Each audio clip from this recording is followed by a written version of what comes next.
अस्सलाम वालेकुम, मैं हूं शाहिद हुसैन। उम्मीद करता हूं आप सब खैरियत से होंगे। मेरा यूट्यूब चैनल और फेसबुक पेज देख रहे हैं। इस वीडियो में दो खबरें आपके सामने रखनी है। एक तो ये है कि डोमिसाइल का फ़र्क सोशल मीडिया पे, अब मीडिया पे मुख्तलिफ सियासतदानों के मुंह से, सोशल वर्कर्स और एक आम आवाम के मुंह से भी आप अक्सर सुनते आए होंगे कि डोमिसाइल का फ़र्क है पाकिस्तान में। जिसका डोमिसाइल पंजाब का है तो उसको कोई भी इदारा कुछ नहीं कहता और वो धड़ल्ले से कुछ भी करते फिरते हैं। और उसके बाद फिर अगर जिसका डोमिसाइल बलूचिस्तान या फिर कराची का है तो वो फिर उनको जो है वो बहुत ज़्यादा मुश्किलात का सामना करना पड़ता है हर सतह पर, हर मकाम पर। डोमिसाइल जाली जारी किए जा रहे हैं और भरपूर किस्म के जारी किए जा रहे हैं। हज़ारों की तादाद में नहीं बल्कि लाखों की तादाद में जारी किए जा रहे हैं और इस पर जो है वो सरकारी नौकरियां सिंध के शहरी इलाकों में दी जा रही हैं। ये मौक़िफ़ लेके ख्वाजा इज़हारुल हसन जो कि MQM पाकिस्तान के रहनुमा हैं, उन्होंने सिंध हाई कोर्ट से रजू किया था। और आपको मेरे ख्याल में यूट्यूब चैनल पर भी, वैसे मीडिया पर भी हम जब समाअत होती थी तो हम रिपोर्ट करते हैं। आज बिलाखिर सिंध हाई कोर्ट के चीफ जस्टिस अहमद अली शेख साहब की सरबराही में 2 रुकनी बेंच ने उनकी दरख्वास्त मुस्तरद कर दी। काफ़ी अरसे से ये केस पेंडिंग था और फैसला महफूज किया गया था दलाइल मुकम्मल होने के बाद। कमरा अदालत में उस वक्त क्या होता रहा उसका मौक़िफ़ आपके सामने रखूँगा। उसके बाद फिर पाकिस्तान तहरीक इंसाफ के हवाले से जब से 9 मई के बाद कार्रवाइयाँ मुल्क भर में शुरू हुई हैं, तो चाहे लाहौर हाई कोर्ट है, पेशावर हाई कोर्ट है या दीगर जो इस्लामाबाद हाई कोर्ट, तो नज़रबंदी से मुताल्लिक जो फ़ैसले किए जा रहे हैं, कानूनी पेचीदगियाँ हैं, ज़ाहिर है उसमें जो वकला हैं वो कानूनी जब नुकात अदालत के सामने रखते हैं तो उसके बाद अदालत जो है वो अदालतें यानी कि लाहौर, इस्लामाबाद और पेशावर तक की अदालतें जो हैं वो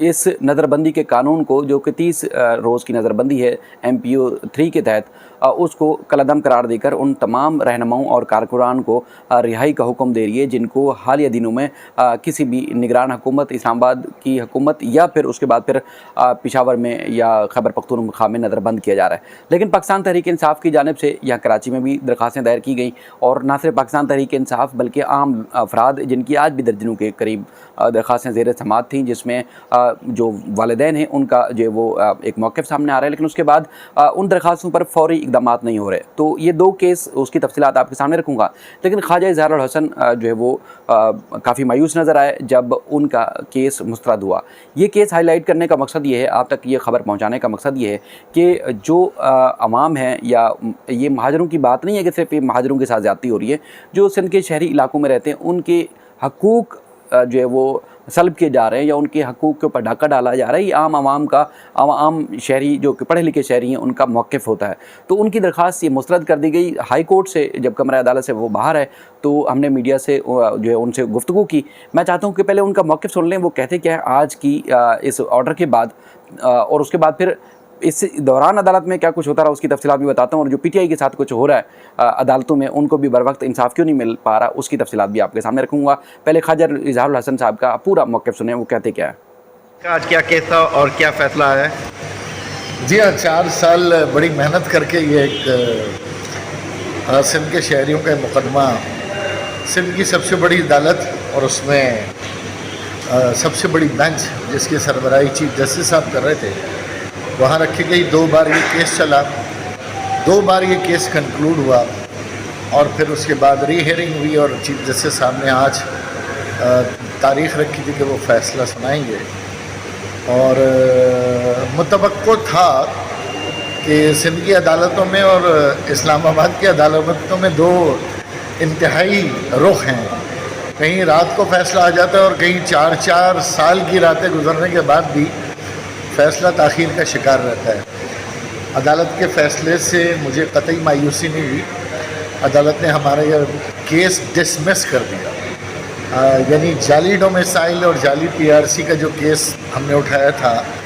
उसे अदालत ने 2 बार सुनकर उसमें पूरे सूबे के इंटरवीनर मंगाकर, सबूत मंगाकर, गवाहान मंगाकर, हुकूमत का उसमें तस्लीम शुदा लेटर भी था, नादरा की भी इसमें एंडोर्समेंट थी कि हाँ पूरे सूबे में जाली डोमिसाइल बन रहे हैं, जाली PRC बन रही हैं, उस पर नौकरियां हो रही हैं। खुद हाई कोर्ट भी इस चीज़ से बचा हुआ नहीं है, यहाँ पर भी जो अपॉइंटमेंट्स हुए। और मैं समझता हूँ कि चीफ जस्टिस साहब ने जो फ़ैसला दिया वो फ़ैसला इंसाफ पर मबनी नहीं है। मेरा ख्याल है इस फ़ैसले में कहीं ना कहीं दोबारा देही और शहरी सिंध की सोच जो है ना वो दाखिल हो गई है। और इस फैसले से मुझे मायूसी बिल्कुल नहीं हुई। मुझे तवक्को थी कि मुझे सिंध हाई कोर्ट से शायद इंसाफ ना मिले। तो अब आप सुप्रीम कोर्ट जाएंगे? और चीफ जस्टिस साहब की सरबराही में जब दोबारा समाअत हुई तो मुझे उनकी खुसूसी दिलचस्पी की वजह से लग गया था कि अंजाम यही होगा। और अब यकीनन मेरे सुप्रीम कोर्ट जाने के रास्ते हमवार हुए हैं और मैं पुरुमीद हूँ कि ये, क्योंकि एक बिल्कुल ज़िंदगी और मौत का मसला है, ख़ास तौर पर कराची और शहरी सिंध के लोगों के लिए, तो इसके लिए हम सुप्रीम कोर्ट जाएंगे और हाई कोर्ट के जो फैसला है इंशाअल्लाह वहाँ से इंसाफ हमें नहीं मिला, हम सुप्रीम कोर्ट से इंसाफ लेंगे। ख्वाजा इजहारुल हसन साहब वो सियासतदान हैं जिनको आपने असम्बली में यानी कि शेर की तरह चिंघाड़ते हुए, भरपूर किस्म की जज्बाती तकरीर करते हुए आपने सुना होगा। मुख्तलिफ प्रेस कॉन्फ्रेंसेस में उनकी लॉजिकल बातें भी आपने सुनी होंगी। लेकिन हम एक बहैसियत सियासतदान के बाद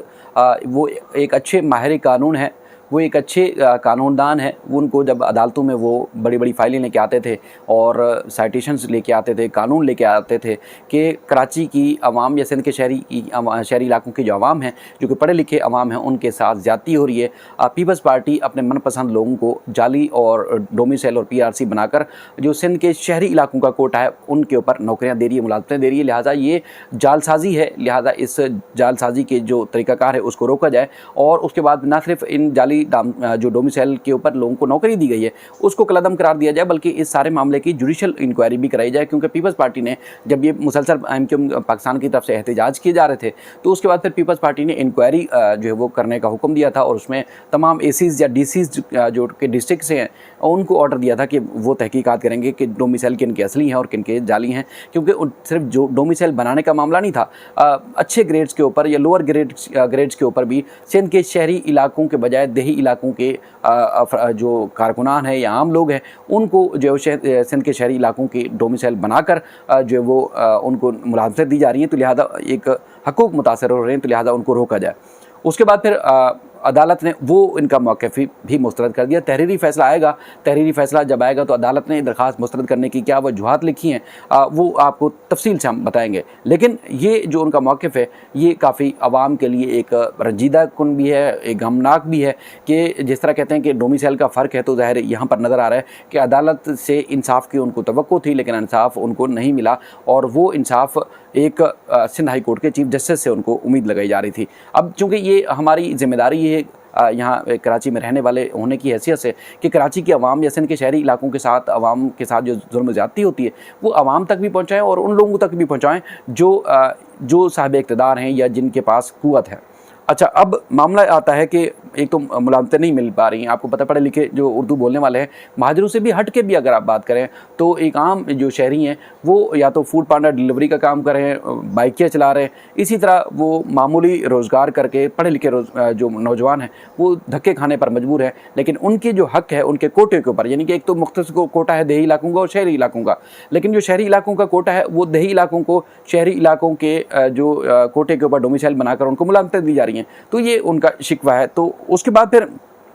ये जब केस अदालत में आता है, चूँकि पहले जस्टिस मोहम्मद अली मदर साहब की सरबराही में 2 रुकनी बेंच ने इस केस को सुना था और उसके बाद फिर फ़ैसला महफूज हुआ, उनकी एलिवेशन हो गई, वो यहाँ से चले जाते हैं यानी कि सुप्रीम कोर्ट चले जाते हैं। तो उसके बाद फिर दोबारा ये केस री हियरिंग पे जाता है, दोबारा से इस केस की समाअत होगी, ये मामला दोबारा से जो है वो सुना गया, दोबारा से जो है वो अदालत में chief justice Sindh high court जो अहमद अली शेख साहब हैं उनकी अदालत में तफसीली इस मामले में दलाइल हुए। अच्छा, दलाइल हुए, फैसला महफूज कर लिया गया। तो उसमें ख़ासतौर पर जो ख्वाजा इजहारुल हसन का कहना था उसमें जाली डोमिसाइल बनाकर नौकरियों को जो है बेचा जा रहा है, शहरी देही कोटे पर भी शहरी कोटे के साथ बदनीति जो है वो की जा रही है, शहरी इलाकों में बड़े पैमाने पर जाली डोमिसाइल PRC बनाए जा रहे हैं और उनका ये कहना था कि गुज़श्ता 10 सालों में हज़ारों ऐसे डोमिसाइल और PRC बनाए गए हैं। जाली बनाने जो डोमिसाइल बनाए गए हैं, एक बनाने में जो है वो इसमें इनको तमाम बनाने वालों को जो है मुकम्मल तौर पर एक माफिया जो है काम कर रहा है। सखर में 80 हज़ार रुपये में जो है वो डोमिसाइल बनाए जा रहे हैं और उसके बाद फिर चूँकि सिंध हुकूमत इस मामले की मुखालफत की थी और सिंध हुकूमत के जो एडिशनल एडवोकेट जनरल थे उन्होंने कहा कि सिंध हुकूमत ने जाली डोमिसाइल की शिकायत सुनने के लिए कमिश्नर और तमाम डिप्टी कमिश्नर्स की सरबराही में कमेटीज़ जो है तश्कील दे दी हैं और जाली डोमिसाइल पर शिकायत के बाद ही कमेटी जो है वो तश्कील दी गई है। और एडिशनल एडवोकेट ने जो है वो इस डोमिसाइल के केस से मुतालिक जो यहाँ लाया गया था उसकी कहा कि तहकीकात जो है वो जुडिशल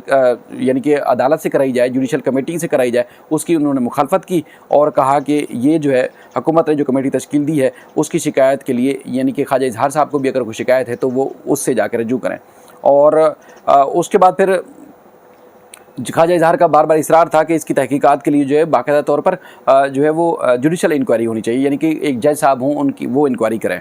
तो उसके बाद फिर जो बैरिस्टर रफ़ीक साहब हैं ये मुतफ़रक़ दरख्वास्त लेके आए थे। उन्होंने कहा कि सियासी जमातों में जो मुआहदा हुआ है इसमें डोमिसाइल का मामला जो है शामिल है, तहकीकात जो है वो सियासी फोरम पर या ब्यूरोक्रेसी के फोरम पर होगी, अदालत इस मामले में मुदाखलत ना करें। तो फैसला महफूज किया गया था और काफ़ी अर्से के बाद ये फैसला सुनाया गया है। अब फैसला अवाम ने करना है। ख्वाजा इजहार साहब का भी आपने मौक़िफ़ सुना और अदालत में जो कुछ भी हुआ वो भी आपने सुना। और अब क्या वाकई सिंध के शहरी इलाकों के साथ ज़्यादती हो रही है, नहीं हो रही है, आप खुद इस मामले को बेहतर तरीके से समझ रहे हैं। दूसरा हम आते हैं कि एक दावा किया गया कि 9 मई के बाद जो जलाओ गिराओ या सरकारी इमलाक को नुकसान पहुंचाने में मुलविस जो अनासर हैं, चाहे उनका ताल्लुक किसी सियासी जमात से है या किसी सियासी जमात से नहीं है, उनके खिलाफ भरपूर कार्रवाई की जाएगी और यकीनी तौर पर अगर किसी ने वाकई जुर्म किया है तो उनको जुर्म की सज़ा भी मिलनी चाहिए। लेकिन दूसरी तरफ हम देखते हैं कि ये सीज़न है बल्दियाती इंतखाबात को अब हतमी मरहल की तरफ जाते हुए कि आज जो है ख़ास तौर पर जो चेयरमैन थे या उसके बाद फिर डिप्टी वाइस चेयरमैन थे या दीगर जो ओहदों पे थे उन्होंने अपने ओहदों के हल्फ उठाएँ। अब तकरीबन 44 या 43 के करीब जो है चेयरमैन मुंतखब हुए पाकिस्तान तहरीक इंसाफ के। अब जिन्होंने ये जलाओ घिराव में मुलविस थे या नहीं थे, असूली तौर पर ये था कि उनको जो है वो आज हल्फ की तकरीबात थी मुख्तलिफ अजला में, तो उनको हल्फ लेने के लिए इजाज़त दी जाती। कई ऐसे जो चेयरमैन या वाइस चेयरमैन हैं जिनके नाम भी मैं आपको बताता हूँ आगे चल के, उन्होंने जो है वो अदालत से भी रुजू किया कि देखें जी हमारे खिलाफ क्रैकडाउन चल रहा है, हम किसी जो भी गैर कानूनी सरगर्मियाँ हुई हैं 9 मई को उसमें मुलविस नहीं है। लेकिन हुकूमत को एक तो ये है कि पाबंद किया जाए कि हमें हल्फ लेने की मुकम्मल तौर पर आज़ादी हो, हम जाके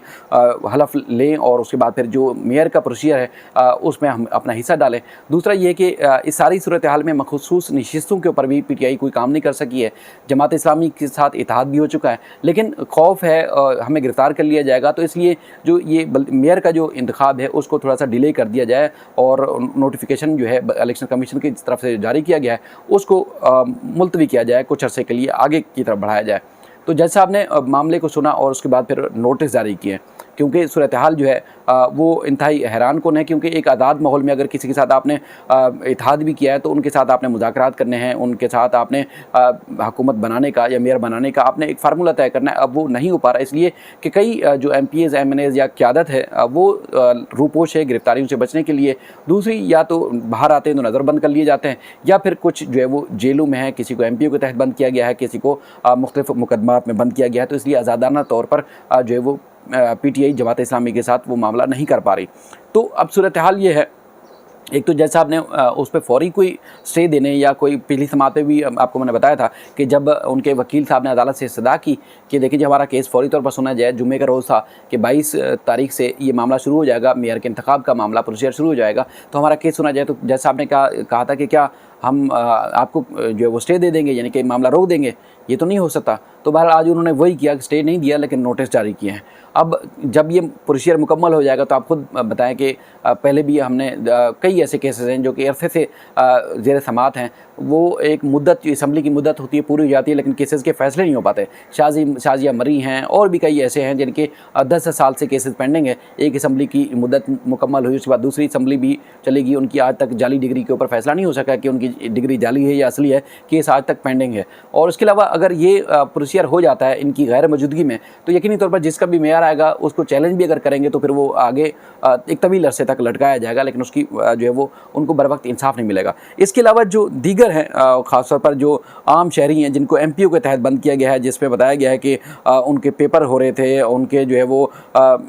जिसमें उन्होंने जो है वो ना किसी जलाओ गिराव में मुलविस है, ना ही किसी और जो है वो किसी सरगर्मी में मुलविस है, स्कूल के बच्चे थे, उनकी गिरफ्तारी की गई और गिरफ़्तार करने के बाद उनको जो है वो नज़रबंद किया गया। तो उस पर जो है वो कहा गया कि इंतकामी कार्रवाई की जा रही है और बच्चों का मुस्तकबिल जो है वो ख़राब हो रहा है। तो उस पर भी इस पर कोई फौरी एक्शन होता, जिनके बच्चों के पेपर ज़ाया हो रहे हैं, यानी कि पेपर जारी हैं, यहाँ चल रहे हैं शेड्यूल के हिसाब से, लेकिन लड़के या जो भी शहरी हैं वो बच्चे नज़रबंद हो चुके हैं, तो पेपर ज़ाया हो रहे हैं, उनका फौरी तौर पर अदालत को चाहिए था कि इस पर एक्शन लेती और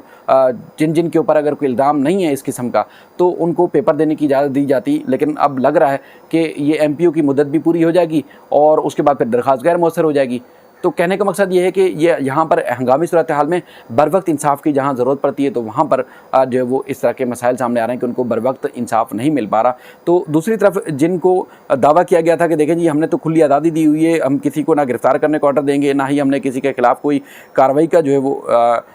करेंगे, तो तर्जमान जो पाकिस्तान तहरीक इंसाफ है उनकी तरफ से जारी किया गया जो तफसीलात बताई गई, डिस्ट्रिक्ट साउथ से जो PTI के चेयरमैन थे, वाइस चेयरमैन हल्फ लेने के लिए आए थे अब्दुर्रहमान, उनको जो है वो वहीं से गिरफ़्तार कर लिया गया। उसके अलावा एक और का बताया गया जो है वो सदर टाउन से PTI के मज़ीद 2 जो है मुंतखब नुमाइंदे जो है वो गिरफ़्तार कर लिए गए हैं। एक का नाम जो है UC 8 से मुंतखब चेयरमैन थे मोहम्मद सलमान और UC 6 से जो है वो चेयरमैन थे वसीम शिराजी, इनको गिरफ़्तार किया गया।